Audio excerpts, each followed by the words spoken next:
नमो नमो सिद्धसाहुरं नमो नमो सिद्धसाहुरं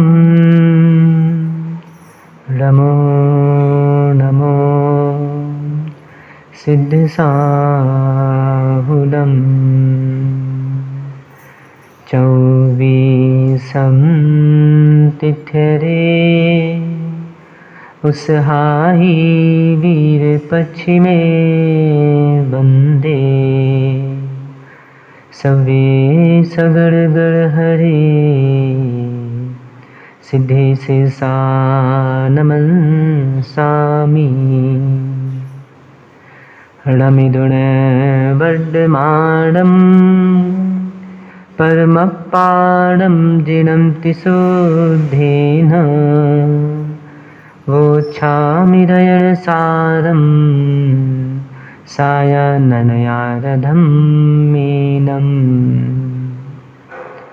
अंतातीत सिद्ध परमेष्ठी भगवान की, वर्तमान शासन नायक वर्धमान स्वामी की, 1008 मूल नायक भगवान श्री पद्म प्रभु स्वामी की, परम पूजनीय आचार्य भगवान 108 श्री कुंद कुंद स्वामी की, परम पूजनीय आचार्य भगवान गुरुश्री 108 विशुद्ध सागर जी महाराज जी की, सिद्धांत शास्त्र की,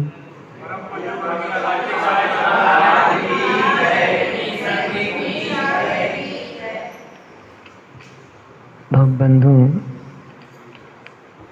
हम सभी श्री पद्म प्रभु स्वामी के श्री चरणों में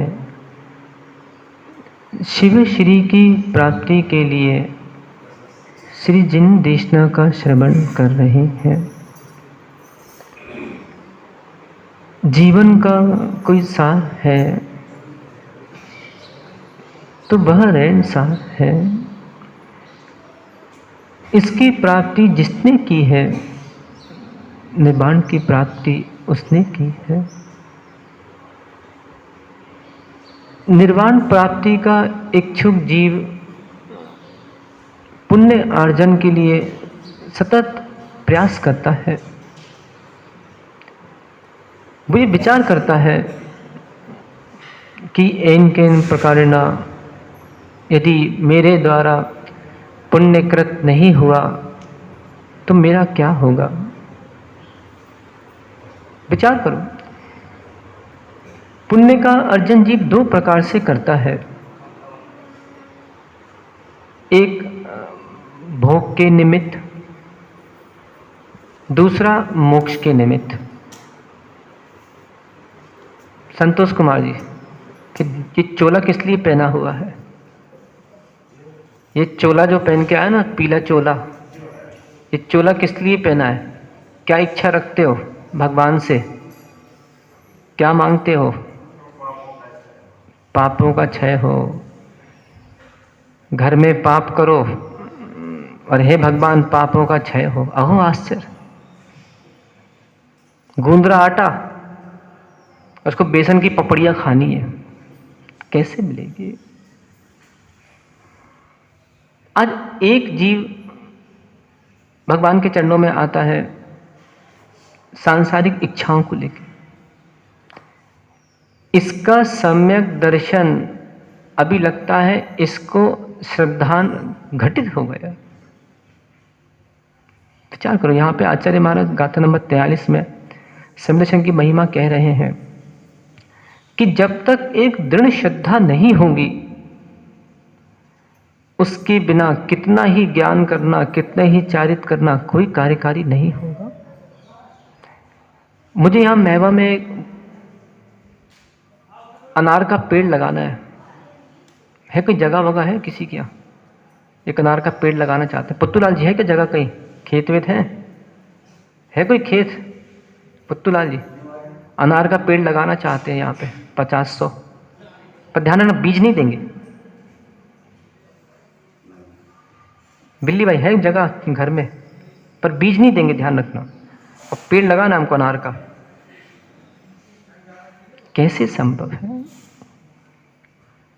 बिना बीज के वृक्ष की ना तो अंकुर की उत्पत्ति होती है, ना वृक्ष की स्थिति होती है, ना वृक्ष की वृद्धि होती है। बीज चाहिए है। इसलिए देखना, सबसे पहले जो मनुष्यों के 10 भेद किए हैं, वैसे मनुष्यों के कितने भेद हैं? आर्य म्लेच्छास च, तत्वासुत जी का सूत्र याद है 3 अध्याय का। आर्य म्लेच्छास च, आर्य मनुष्य, म्लेच्छ मनुष्य। आर्यों में पहला आर्य कौन? दर्शन आर्य। भावनाएं कितनी हैं? 16। 16 भावनाओं में पहली भावना कौन सी? दर्शन विशुद्धि भावना। जब तक दर्शन विशुद्धि नहीं होगी तब तक आगे की जितनी भावना है, चाहे अरहत भक्ति हो, चाहे बहुशुद्ध भक्ति हो, चाहे सिद्ध भक्ति हो, कोई भी प्रवचन वात्सल कुछ भी हो, कोई कार्यकारी नहीं है। अपने बीज को दृढ़ करो। सम्यक दर्शन की महिमा आचार्य महाराज ने स्तुति गाई है।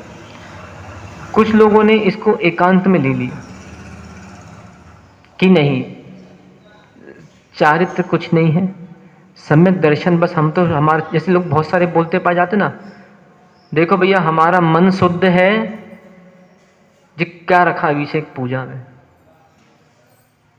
बहुत से लोग, देखो भाई महाराज जी, हम तो गरीबों को खाना खिला देते हैं, गायों को रोटी दे देते हैं, हम तो परोपकार कर लेते हैं, बाकी हमको किसी से कोई मतलब है नहीं, क्या करना ये सब करके।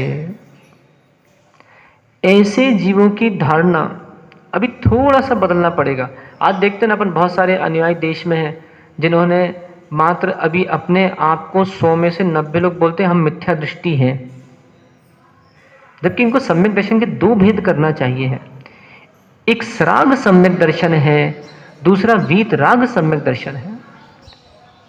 जैसे आत्माओं के भेद 3 प्रकार के किए गए हैं आगम में, नियमसार जी आदि ग्रंथों में, समाधि तंत्र जी आदि ग्रंथों में। अंतरात्मा, बहिरात्मा, परमात्मा। नियमसार जी में तो 12वें गुणस्थान वर्ती जीव को अंतरात्मा कहा है, उस अपेक्षा से मुनिराज बहिरात्मा अपेक्षा है। आज देखें, चतुर्थ गुणस्थान में भी एक जीव ने मिथ्यात्व में परिणामों के 3 करण परिणाम 3 टुकड़े किए उसने,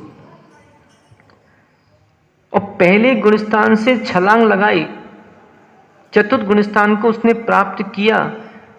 अब उसको निश्चय सम्यक्त हो गया। महाराज हमने तो सुना था कि निश्चय सम्यक्त को वीतराग सम्यक्त संज्ञा दी गई है, और वीतराग सम्यक्त वीतराग चारित्र के अविनाभावी भूत वीतराग सम्यक्त 7वें गुणस्थान में होता है, जिसको हम कहते हैं शुद्धात्मानुभूति एक अपेक्षा, धर्मध्यान एक अपेक्षा। पर चतुर्थ गुणस्थान में निश्चय सम्यक्त कुछ समझ में नहीं आया। मुझे बच्चे ने पूछा था, दुर्ग में एक लड़का था, जब आचार्य के साथ बहुत पहले हम गए थे, तो दुर्ग के एक बच्चे ने मुझसे पूछा कि महाराज जी, पहले निश्चय होता है और फिर व्यवहार होता है, ऐसा हमने आचार्य के ग्रंथों में पढ़ लिया। मैं यहाँ बीच में एक बात श्रावकों को बताना चाहता हूँ। एक बात हमेशा ध्यान रखना होगी कि यदि किन्हीं भी आचार्य गणों का, मुनि गणों का, विद्वानों का हम कोई भी शास्त्र पढ़ें तो ध्यान रखिए, एक शास्त्र एक पृष्ठ पढ़ने के बाद पीछे भी कुछ ना कुछ लिखा है, ये ध्यान रखना। नहीं तो अभी विषय मेरा ध्यान रखना, लड़के के बारे में बताना मुझे, अभी पूछूंगा मैं। नहीं तो सुशील कुमार, ये बताओ सुनील कुमार पापा है कि नहीं? सुशील, बड़े भैया सुनील कुमार पापा है कि नहीं? भैया है कि नहीं? पति पति हैं किसके? तुम्हारे? भाभी के? सुनते जाना एक मिनट। मौसा हैं किसी के? मामी? मामा है, मामी नहीं मामा है। मैं इनका देख रहा था, मन लग रहा है कि नहीं प्रवचन में, कि महाराज बोलते हैं हाँ हाँ बोलते जाओ। जैसे होते नहीं कभी कभी विद्यालय में अध्यापक पढ़ाते हैं और सब मैडम पूछती है हाँ बेटा समझ में आ रहा है, तो पीछे वाले भी मुंडी ला देते हाँ आ रहा है, पर मन कहीं और है, तन यहाँ है, मन पता नहीं कहाँ है। ऐसे बहुत से धर्म सभा में रहते हैं, मन कर रहा महाराज जी अब कब जाके स्पेलर खोल भी, तन यहाँ है, मन का पता नहीं कहाँ है। तो इसलिए मैं पूछ रहा था, तो एक व्यक्ति में पिता धर्म भी है, पति धर्म भी है, मौसा धर्म भी है, एक बार में सुशील कुमार बोल के दिखाओ ये सब कुछ, पति पिता भाई एक बार में बोल के दिखाओ, एक साथ में। तुम तो क्रम से बोल दिया, पहले पति बोल दिया, एक बार में बोल के दिखाओ, नहीं कह सकते। अनुज खड़े हो जरा, एक बार में हंस के और रो के दिखाओ,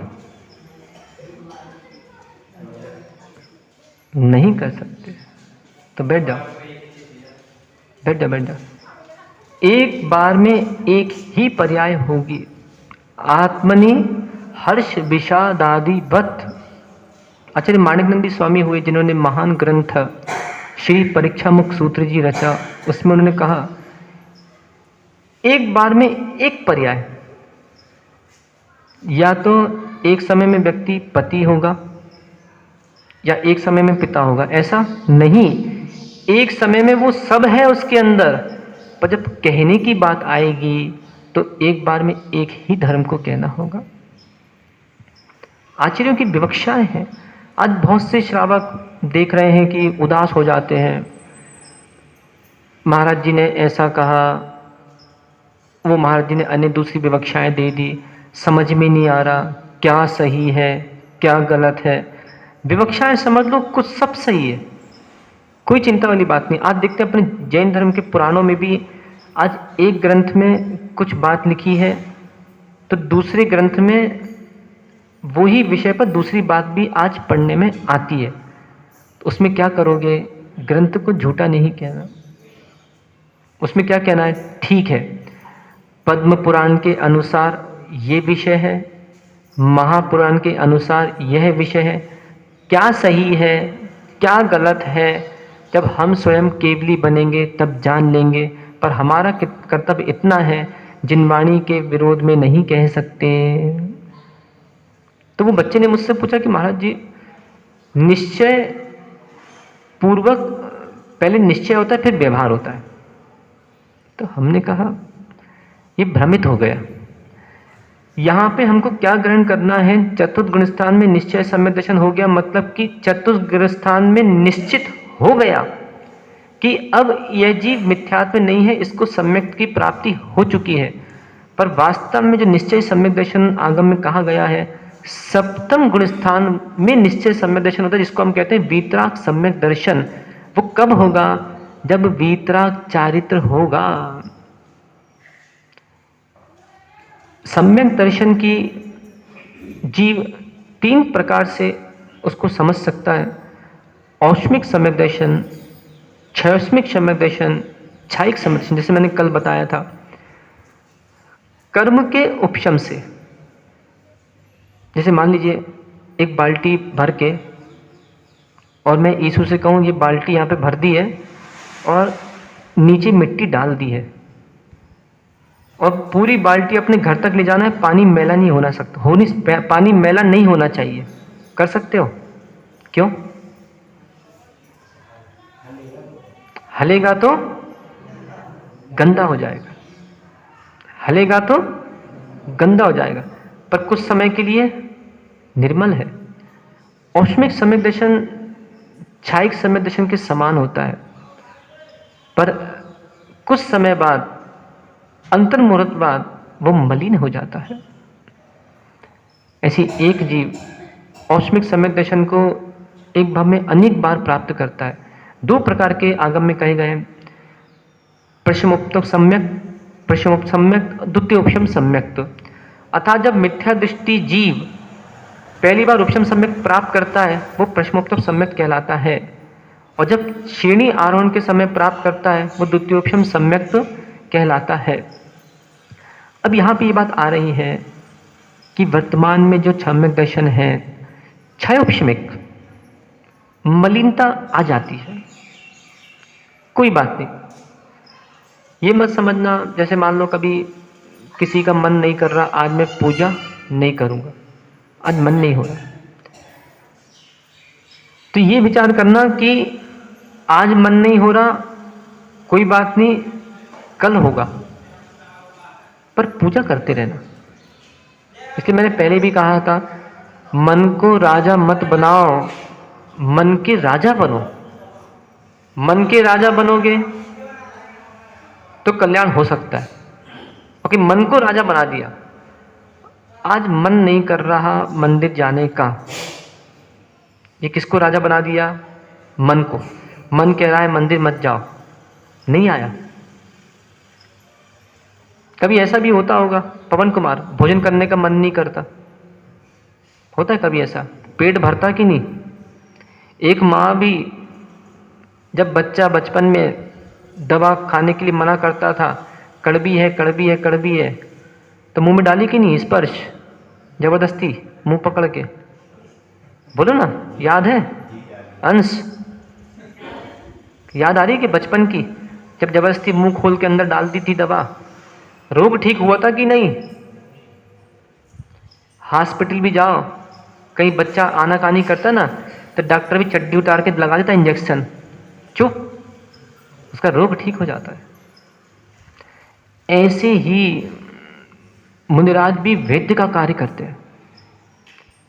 कभी ऐसा लग रहा है कि कोई व्यक्ति धर्म से अछूता हो रहा है, उसका मन नहीं लग रहा, धर्म नहीं कर रहा, तो इन प्रकार ना उसको अलग अलग प्रकार से उसको समझाने का प्रयास किया जाता है। तो सम्यक दर्शन की दृढ़ता इतनी आवश्यक यहाँ पे कह रहे हैं आचार्य महाराज कि देखें, सम्यक दर्शन के बिना सम्यक ज्ञान और सम्यक चारित्र ना हुई नियमेन। देखें, हाथ जोड़े, गाथा पढ़े पहले। सम बिना सन्नाडम सच्चारित्रम ना हुई नियमेन, तो नैनत्य मध्य समगुण किट्टमिति जिनुर्दिठम। बहुत सुंदर। यह आचार्य महाराज कह रहे हैं, सम बिना सर्णाडम, नियमेन यानी नियम से, सम्यक्त के बिना सम्यक ज्ञान, सच्चारित्रम चारित्र का सम्यक नहीं होते।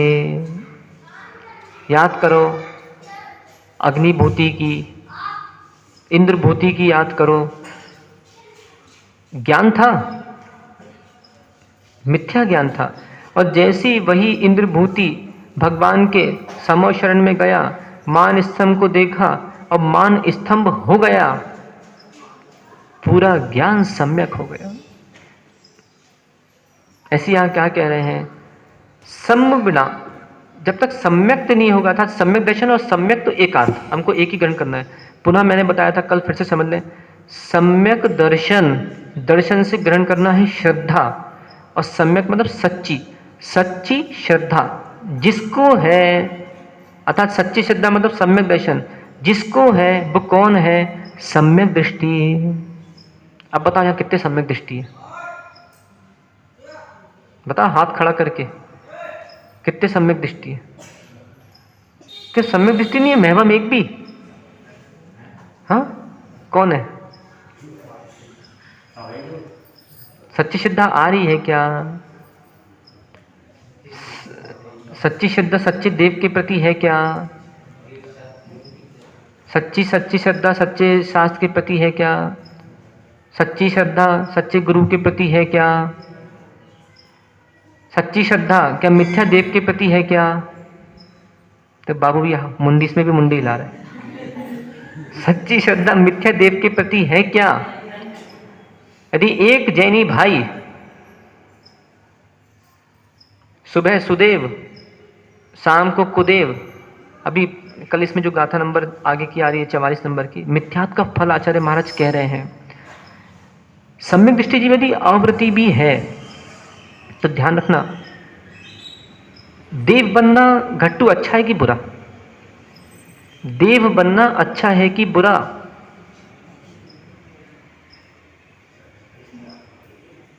देखो मैं तो यहाँ पे ऐसा प्रवचन दे सकता हूँ, 1-2 घंटे आराम से बोल के चला जाऊं, पर उसमें कुछ सार निकलेगा नहीं। वही वाली कहानी हो जाएगी कि मैडम ने पूछा हाँ बेटा समझ में आ रहा है, तो मुंडी ला दी, हाँ मैडम आ रहा है, पर पता नहीं कहाँ जा रहा है, पर सब आ रहा। पर मैं इसलिए यहाँ पे प्रश्न इसलिए कर लेता हूँ सभा में, ताकि समझ में आ जाए, दिमाग खुलना चाहिए। देव बनना अच्छा है कि नहीं? सुनील कुमार जी, देव बनना अच्छा है कि नहीं? कोई कभी भी देव का निदान मत कर लेना। देव बनना भी शायद अच्छा नहीं है। मान लो कहीं अनेक जाति का देव बन गया, सेना, कहीं द्वारपाल बन गया, वहां भी लोकपाल आदि हैं, द्वारपाल बन गया, मानो खड़ा है बाहर सौदरमिन ने, कहीं आभियुग जाति का देव बन गए मान लो, तो क्या करोगे? सौदरमिन बोलेगा नंदीश्वर जाना है, हाथी बन के आओ, हाथी का रूप धारण करने का। आज आभियुग जाति के ऐसे देव हैं जो सूर्य चंद्रमा, देखिए पृथ्वी नहीं घूमती, ध्यान रखना, युवा पीढ़ी खासकर, लोगों की ऐसा धारणा है कि पृथ्वी घूमती है। पृथ्वी नहीं घूमती, और यदि पृथ्वी घूमती है तो मेरा प्रश्न है संक्रांति कैसे आती है? चलो बताओ। पृथ्वी घूमती तो संक्रांति आ नहीं सकती। सूर्य चंद्रमा मेरु की प्रदक्षिण लगाते, इसलिए बोलता पहले आगम पढ़ो, दुनिया की किताबें, दुनिया के अखबार या मोबाइल पे न्यूज़ पढ़ो बाद में, पहले अच्छे से गुरुओं से आगम के बारे में जान लो। मेरु प्रदक्षिणा नित्य गत्यो निर्लोके, परिक्रमा लगाते। चलिए विषय देखिए अपना। तो इतने सारे देव, इनका काम मात्र कितना है? जो परिक्रमा विमान लगा रहे हैं उनके सामने त्रियंच बन के जुटे हुए। देखो बातें मत करो, त्रियंच बन के जुटे हुए बस, और पूरा जीवन उनका मात्र परिक्रमा में चल रहा। ऐसा देव बनना अच्छा है क्या? अच्छा, कुछ देव ऐसे होते हैं जैसे यहाँ होता ना अस्पष्ट शूद्र, चांडाल जाति के, उनको सभाओं से बाहर रखा जाता है। देवों में भी बहुत सी व्यवस्था, चतुर्थ अध्याय में जो लिखा है, इंद्र, सामानिक, त्रैस्त्रीन, पारिषद, आत्मरक्ष, लोकपाल, अनीक, ये सब जाति के देव वहाँ होते हैं। जैसे अपने आप व्यवस्था है, कोई सेना का है, अच्छा कुछ सामाजिक में गृहस्थाचार्य लोग होते हैं, तो वहाँ भी देवों में व्यवस्था है। तो देव गति कितने प्रकार की? 4, भवनवासी, व्यंतर, ज्योतिष और वैमानिक। इन चारों में से जो 3 गतियां हैं, भवनवासी, व्यंतर व ज्योतिष, ये कहलाती है देव दुर्गति। तो यदि सम्यक दृष्टि जीव है, भले उसके पास व्रत नहीं है, वो इन 3 गतियों में नहीं जाता। महिमा देखो आप सम्यक दर्शन की। दूसरा, सम्यक दृष्टि जीव नारकी 6 नरकों में नहीं जाता। कितनी बड़ी बात। देखो यदि नरकों से भी बचना हो, 6 नरकों से, तो नीचे के 6 नरकों से बचना हो तो सम्यक दर्शन अपनी दृढ़ करो। देखो मैं समझता हूँ कि अभी वर्तमान में 6 सम्यक दर्शन है। चारित्र भी कोई ऐसा नहीं है कि बिल्कुल क्षायिक चारित्र की प्राप्ति आज मुनिराजों को या श्रावक राजों को हो गई है।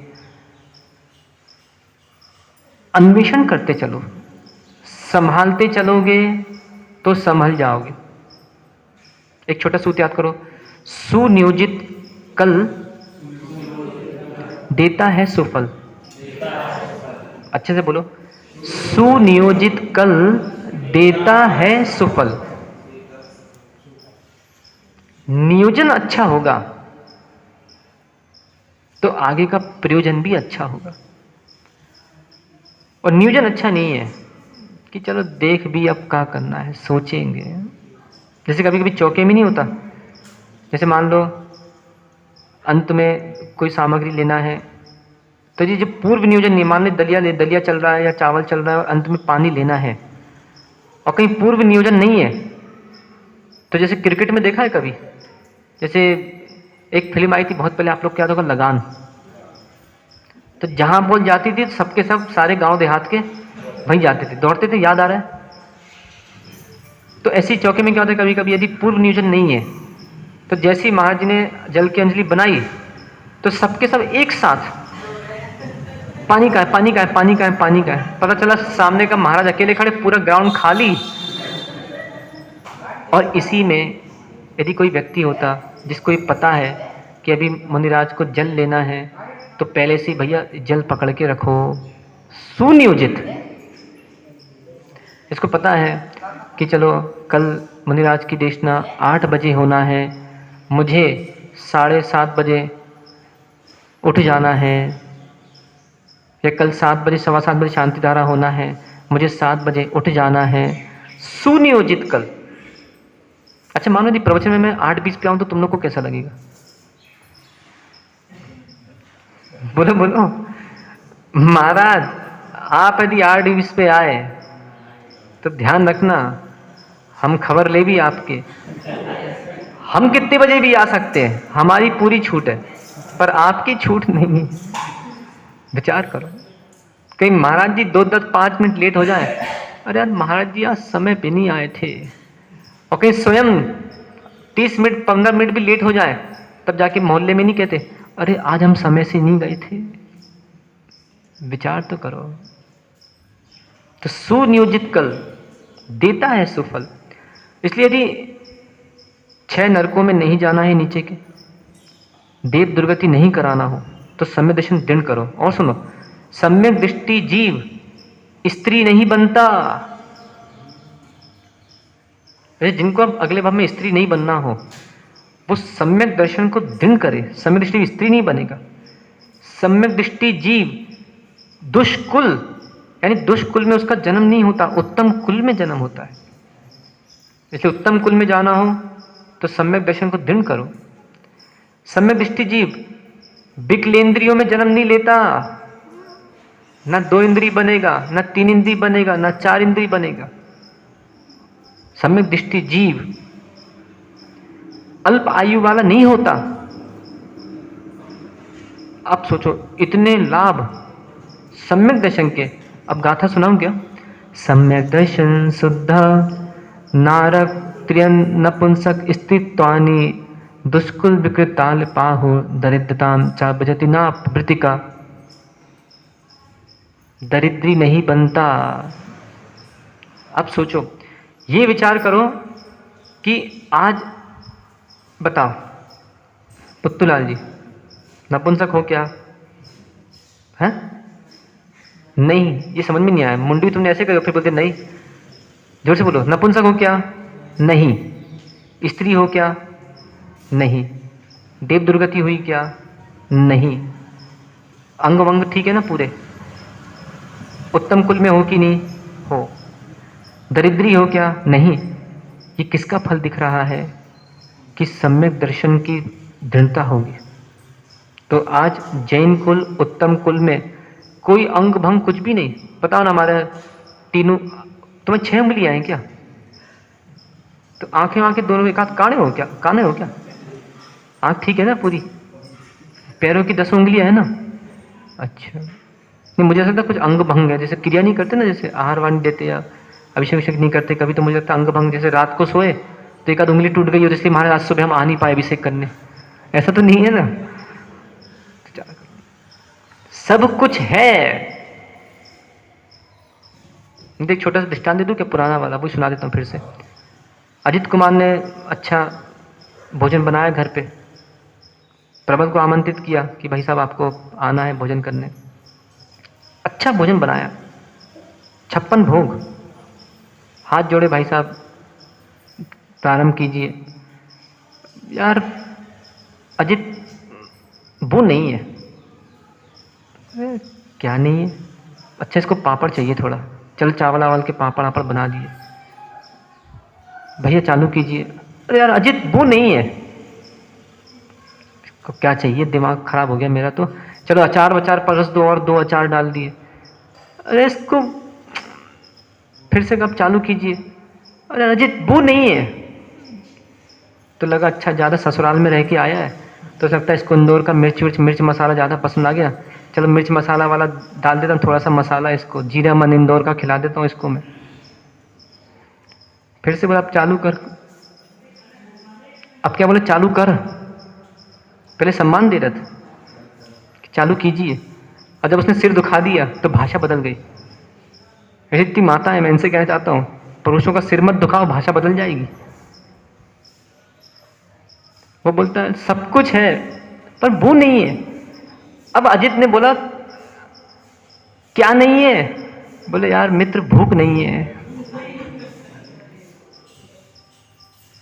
यही वर्तमान में महबा में श्री जी भी हैं, सारी सुविधाएं मिल रही है, घट्टू भाई सुभाष आदि पानी वानी भर भर के सब तैयार, पूरी थाली लगा दी। पर जब पूछा क्या नहीं है तो तीनों कहता है मन नहीं है।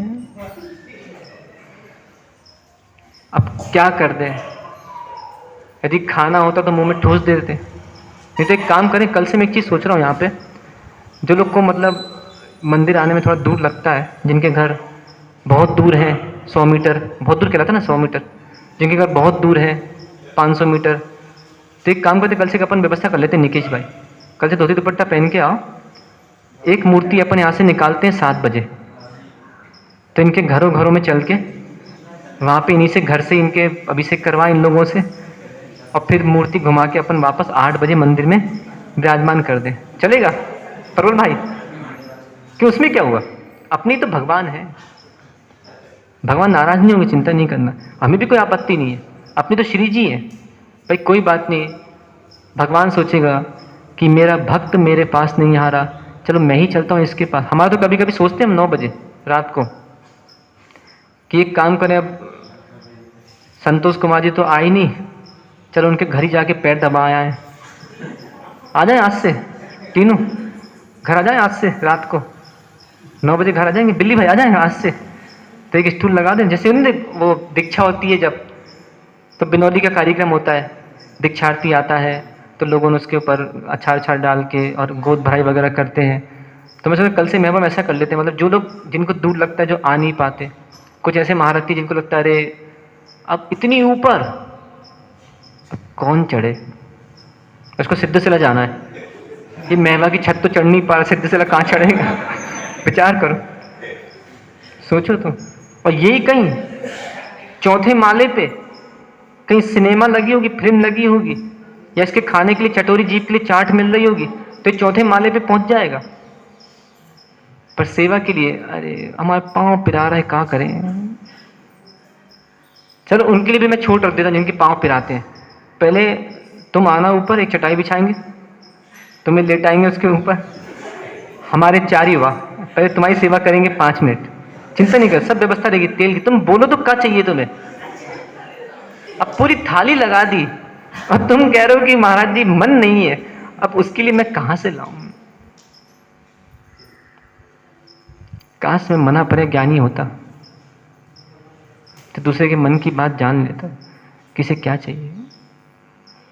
इसलिए से आपको सम्यक दर्शन की दृढ़ता बहुत आवश्यक है। और ध्यान रखिए, दृढ़ता के लिए अब मान लो ना, यहाँ पे क्या लिखा है अपने शास्त्रों में, जीव तत्वों का श्रद्धान करना सम्यक दर्शन है, धर्मादि द्रव्यों का श्रद्धान करना सम्यक दर्शन है, सच्चे देवशास्त्र गुरु का श्रद्धान करना सम्यक दर्शन है। मेरा एक प्रश्न है, भगवान के पास क्यों आते हैं? क्योंकि जब भगवान को देखते हैं तो हमारे भी वीतरागता के भाव होते हैं।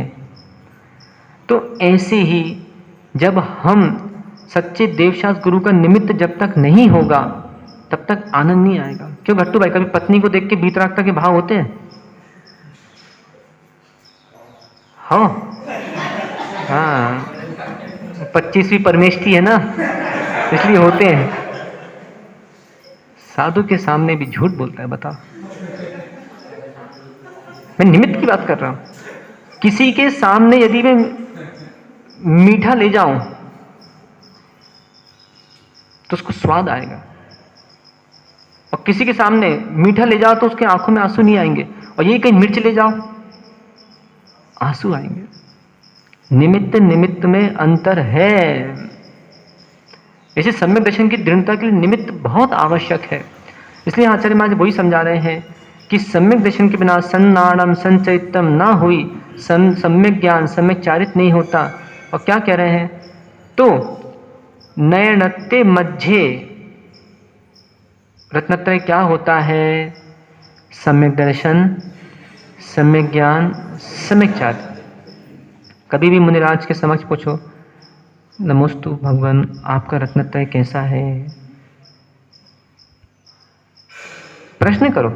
बड़े बड़े संघों में जाओ आप, संघों में जैसे भक्तियां वगैरह हो गया कुछ हो गया, तो शिष्यगण बढ़िया भक्ति भाव से अपने गुरुओं से पूछते हैं आपका रत्नत्रय कैसा है। जैसे हम लोग एक बार आचार्य विभव सागर जी महाराज जी के साथ भी थे, तो वहाँ पे सब बहनें वगैरह पूछा करती थी, आहार विहार निहार कैसा है, आपकी निहार क्रिया कैसा चल रहा है। तो ये सब चीज़ें